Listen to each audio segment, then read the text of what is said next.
I'm Sherman Chow. This afternoon, the teenager accused of accidentally shooting and killing his 16-year-old brother made his first court appearance. Investigators say 17-year-old Rhyder Tettleton fired the fatal shot in a barn at the family home in the Stone Lake neighborhood of Tomball.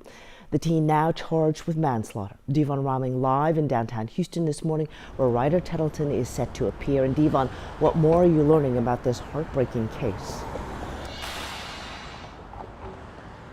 Well, Sherman, Tettleton's bond was set at $50,000 after the state asked the judge to have it set at $100,000. And this morning, we learned some new details about what happened in the moments after the shooting yesterday morning. Now, according to probable cause read in court, the moment the 16-year-old brother was shot, he could be heard saying, "I think I'm going to die, help me," before collapsing to the floor. Investigators say 17-year-old Rhyder Tettleton told his friends to lie and say another person shot his brother and told them to hide the gun and casings. And then at one point, they say he told his friends to point blame at another friend who was in the barn at the time of the shooting. Investigators say a group of 6 teenage boys between the ages of 16 and 19 were drinking in a barn at a home off Stone Creek Court in Tomball, and at some point began playing with a gun moments before Tettleton shot his 16-year-old brother in the abdomen, killing him.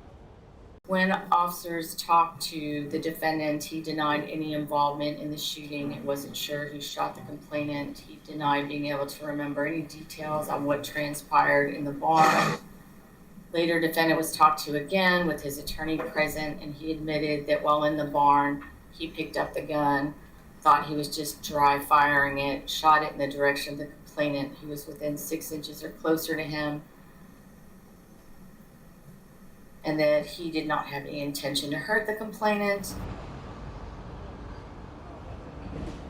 Now, investigators say the group of friends who all knew each other immediately called police and tried rendering first aid to the 16-year-old, but he was pronounced dead at the scene. We also learned that Tettleton has no prior criminal history. He is homeschooled and is in the middle of his senior year. Right now, we're also still working to learn the identity of the victim in this case.